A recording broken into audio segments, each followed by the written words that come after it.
Et mon âme te loue, et mon âme t'adore, et mon âme te loue, car nul n'est comme toi. Chers téléspectateurs, bonsoir, c'est un réel plaisir de vous retrouver encore pour un nouveau numéro de votre émission Disciples 10.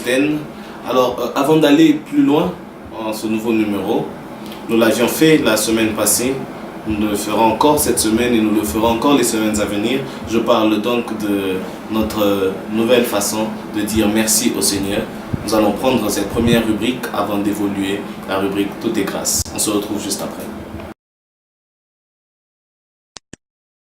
Tout est grâce, tout est grâce. Tout est grâce, tout est grâce.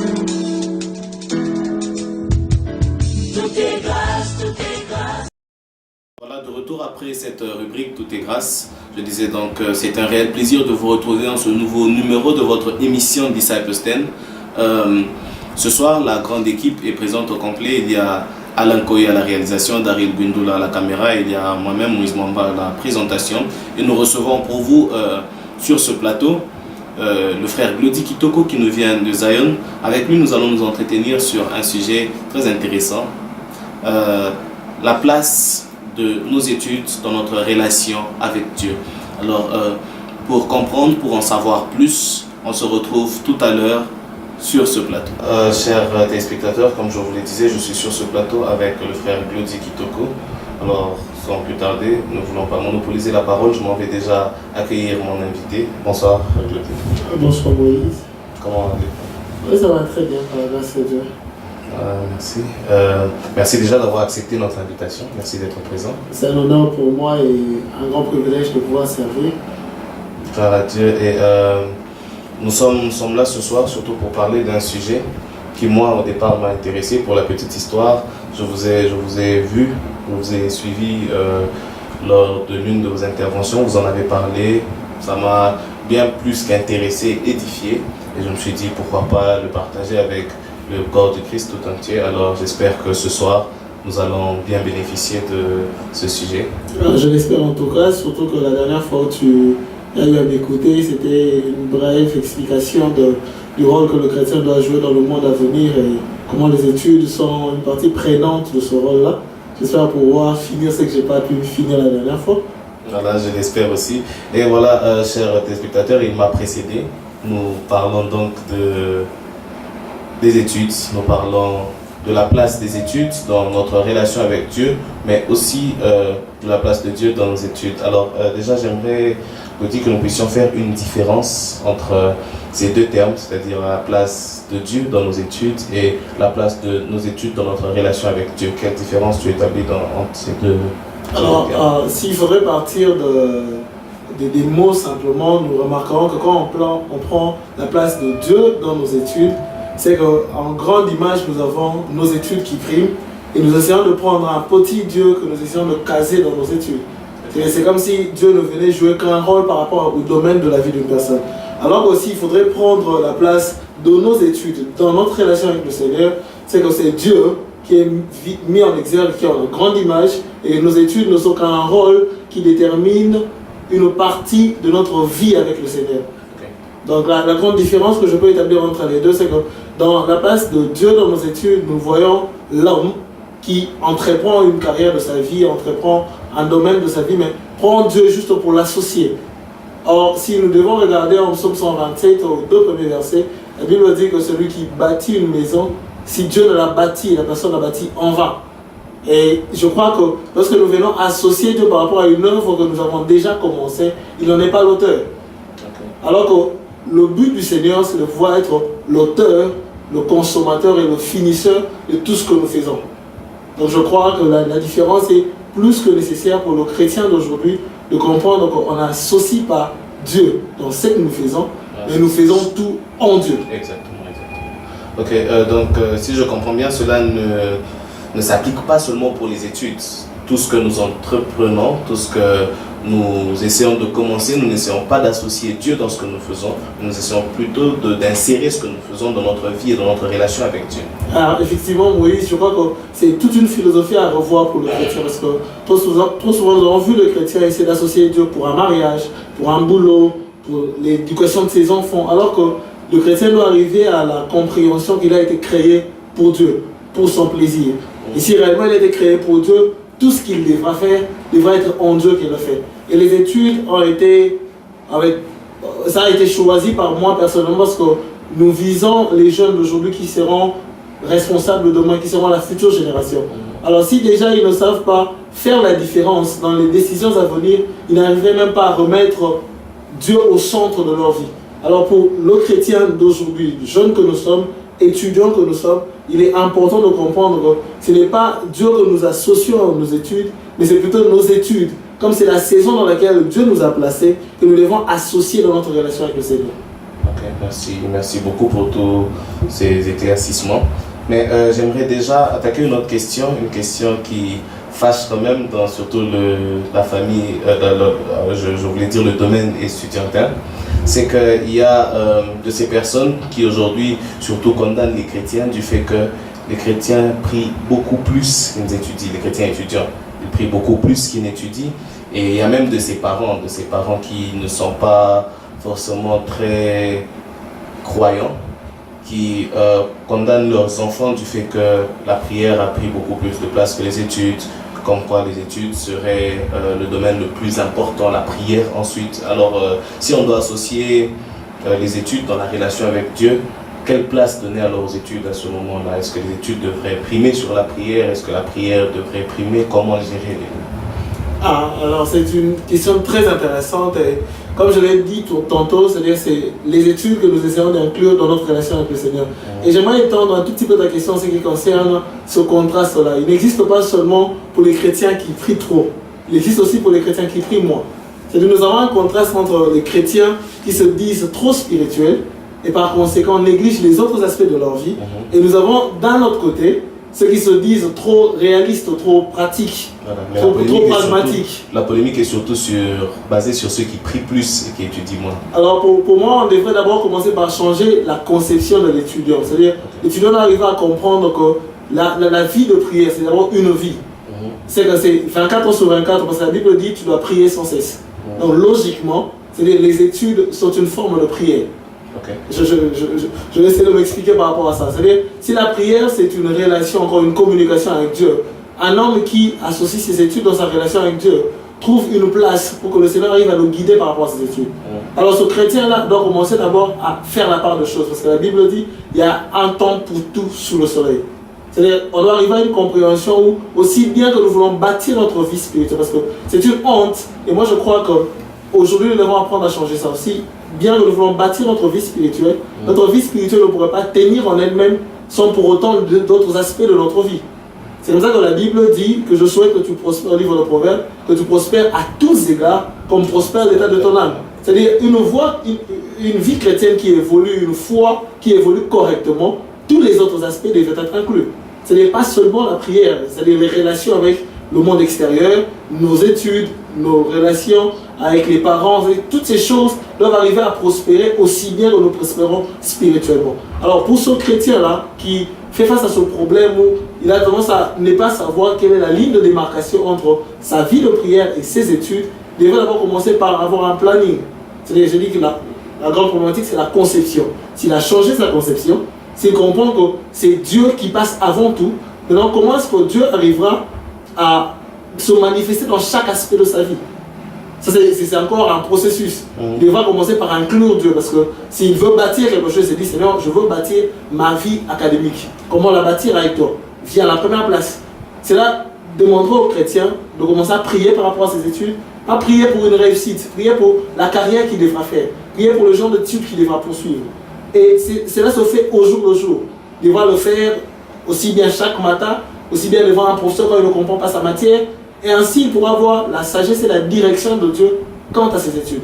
Okay. Donc, si je t'ai bien suivi, il faudrait tout simplement savoir comment recadrer et redéfinir même les choses, redéfinir ce que nous appelons la prière, parce qu'il ne faudrait pas seulement multiplier des heures et les paroles sans bien visés les objectifs, sont bien visés les cibles. Mais cela m'emmène alors à poser aussi une question que j'avais prévu de poser juste après d'ailleurs. Quelles devraient être les motivations surtout pour lesquelles nous faisons telle ou telle autre étude? Quelles sont les motivations derrière nos études? Pour la question, en fait, s'il faudrait considérer les motivations que nous avons par rapport aux études, j'aimerais qu'on retrace d'abord à partir des motivations que nous avions des études avant d'arriver au Seigneur. C'est-à-dire, pour un étudiant normal, il étudie parce qu'il va avoir de l'argent. Il veut se faire de l'argent, il veut avoir une maison, c'est pour des besoins personnels. C'est la première des choses qui est incorrecte par rapport aux études parce que les Seigneur peut nous bénir sans pour autant passer par toutes ces choses. Et il n'y a pas un besoin imminent de voir étudier pour pouvoir avoir de l'argent. Et le monde nous dit totalement le contraire. C'est-à-dire que nous avons des gens qui ont été riches à cause des talents qu'ils ont, à cause des dons qu'ils ont, à cause des habilités qu'ils ont. L'une des mauvaises fondations aussi que nous avons quant à nos motivations, c'est concernant les études, c'est que nous étudions pour devenir quelqu'un. On se disait, si je n'ai pas étudié, je n'ai pas une identité. Le monde ne sait pas m'identifier en tant que quelqu'un d'important. Or, en tant que chrétien, nous tirons notre identité de Christ. C'est-à-dire, je ne suis pas quelqu'un parce que j'ai fait des grandes études, mais je suis quelqu'un à cause de ce Dieu en qui j'ai cru et qui me donne toutes choses en Christ. Donc, il y a ces deux motivation qui était déjà fausse dès le départ. Et pour le chrétien d'aujourd'hui, pour quelqu'un qui connaît le Seigneur et qui marche avec le Seigneur, il faudrait comprendre la première motivation que je donnerais à quelqu'un qui connaît le Seigneur, qui passe par cette saison d'études. La première serait que j'étudie, parce que c'est le besoin de Dieu que j'acquiert la connaissance. En Proverbe 1,4, on voit l'introduction du livre de Proverbes qui nous fait comprendre que le souci est enfin que nous ayons de la connaissance et que nous ayons de la sagesse. C'est le besoin de Dieu que nous ayons de la connaissance.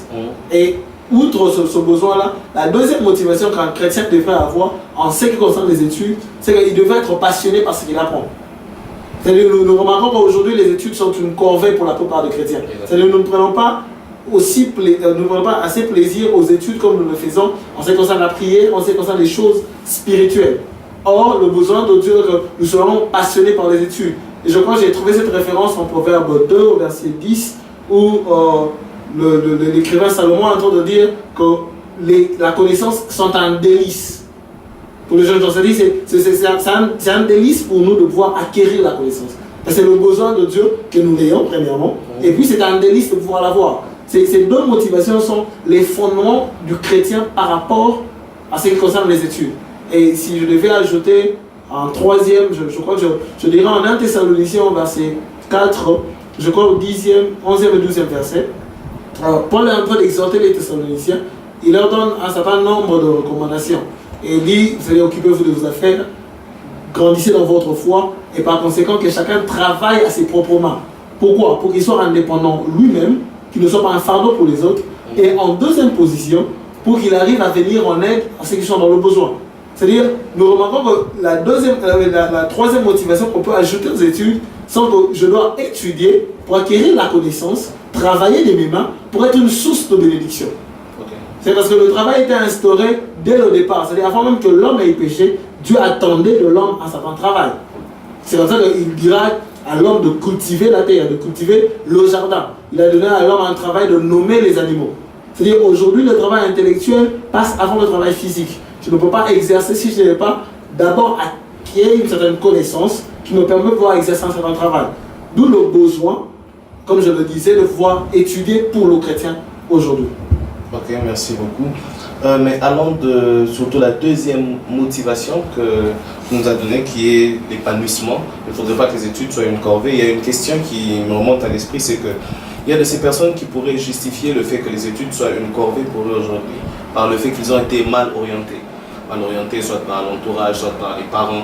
Ici, à Bangalore, j'ai pu rencontrer des personnes qui ont comme problème un problème d'orientation aussi, surtout dû aux personnes qui les ont fait venir, qui ne les ont pas forcément placés là où ils auraient voulu être. Alors par rapport à ce genre de personnes, déjà comment il faudrait s'y prendre pour se recadrer, et puis par rapport aussi aux parents ou encore à nous autres qui sommes peut-être parents en devenir, comment nous devons nous y prendre pour ce problème, pour résoudre ce problème surtout d'orientation.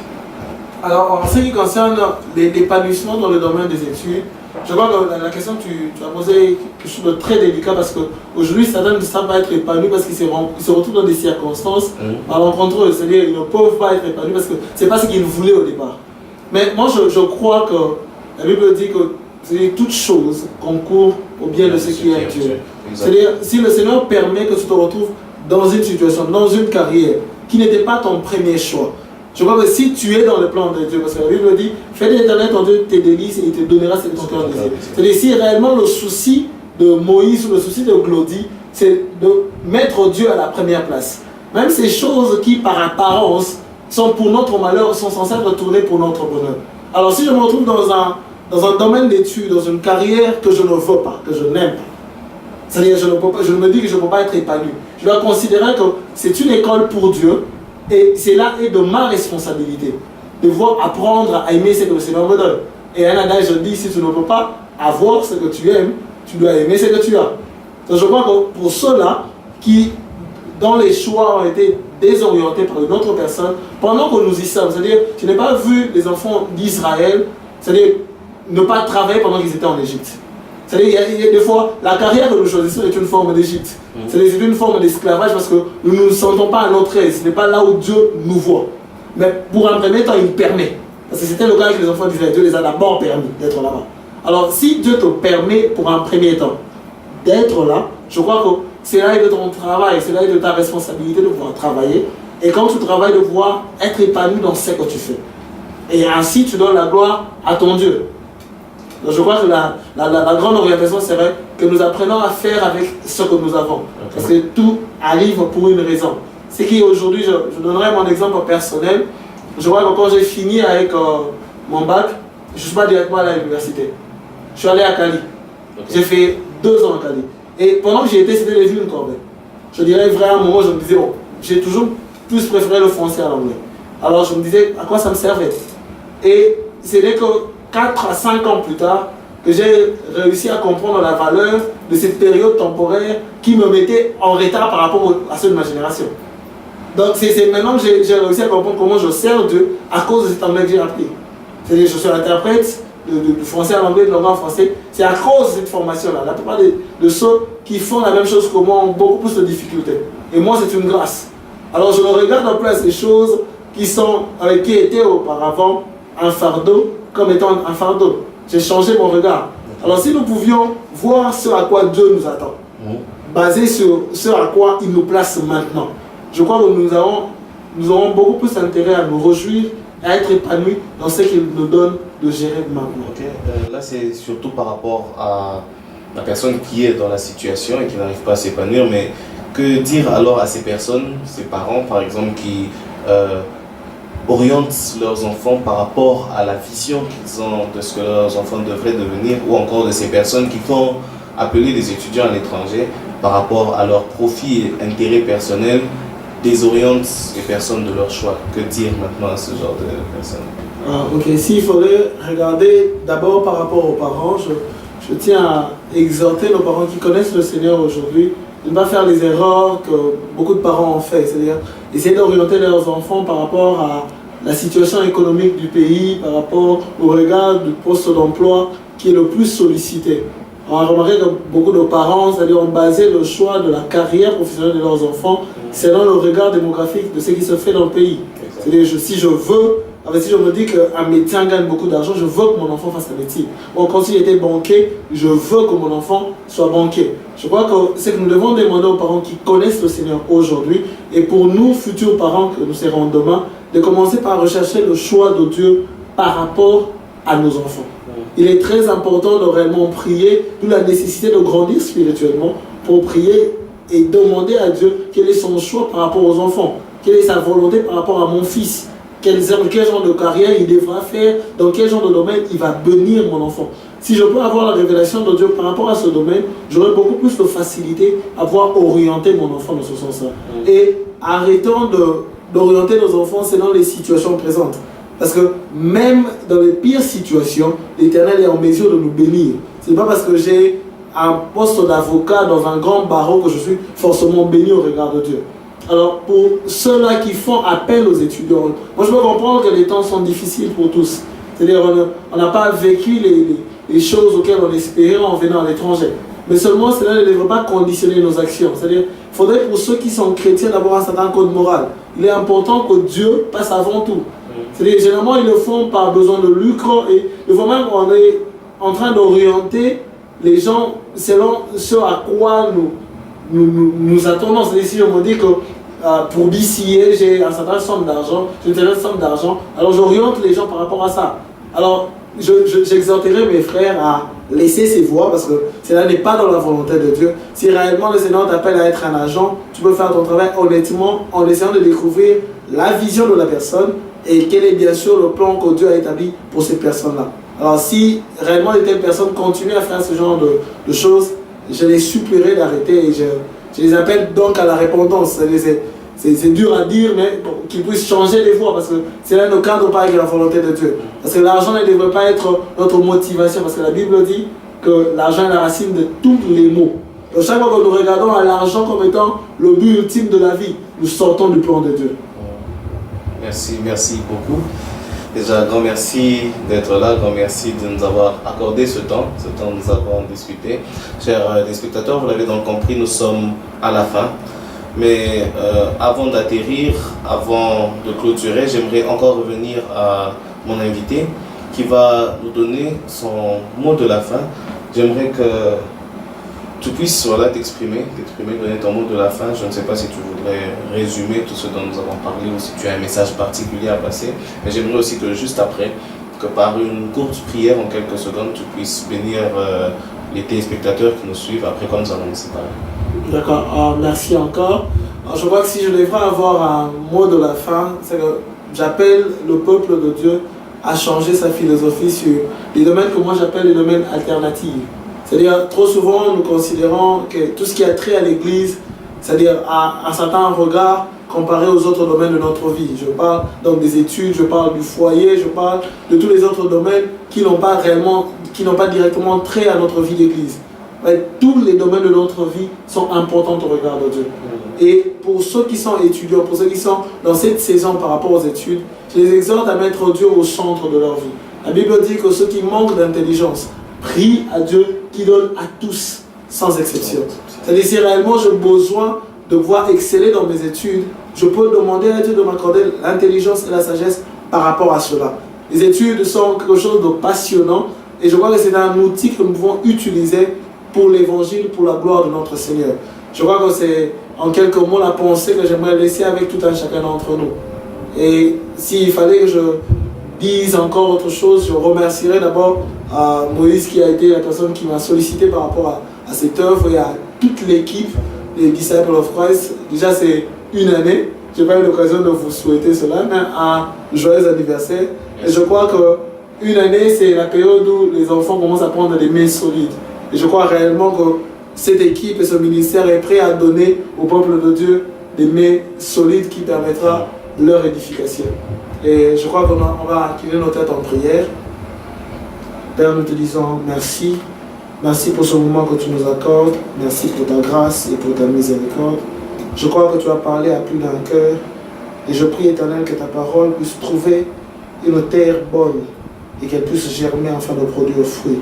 Père, nous voulons réellement être lumière sur cette terre, sel pour ce monde. Ainsi je prie, Éternel, mon Dieu, que ta grâce et ta miséricorde nous accompagnent. Puisse notre intelligence être renouvelée par ta parole, afin que nous puissions accomplir le but et l'appel que tu as placé dans nos vies. C'est dans le nom puissant de Jésus que je bénis ton peuple qui nous a suivis et je prie que la grâce et Seigneur demeurent avec ce ministère au nom de Jésus. Amen. Amen. Merci beaucoup. Merci, je vous en prie. Voilà, chers téléspectateurs, c'était donc votre émission Disciples 10. Nous avions sur ce plateau mon frère Glody Kitoko. Nous sommes entretenus sur un sujet combien intéressant qu'important. Nous avons parlé donc de la place de nos études dans notre relation avec Dieu. Je dis un grand merci à vous tous qui nous avez suivis. Vous êtes nombreux toutes les semaines à nous suivre. Grand merci à vous, grand merci à tous ceux qui nous soutiennent. Grand merci à toute la grande équipe Disciples of Christ. Grand merci à tous ceux qui, d'une manière ou d'une autre, apportent leur support à cette émission. Voilà, l'équipe, vous la connaissez sûrement déjà. Elle n'a pas changé. Il y a Alain Koye à la réalisation, il y a Daryl Gwindoula derrière la caméra, il y a Moïse Mamba à la présentation. Et vous, chers téléspectateurs, n'hésitez pas de continuer à nous donner vos propositions, vos suggestions, tous vos commentaires. Nous en avons besoin sur les réseaux sociaux qui sont affichés au bas de vos écrans. Et à vous, je vous dis déjà à la semaine prochaine et que Dieu vous bénisse.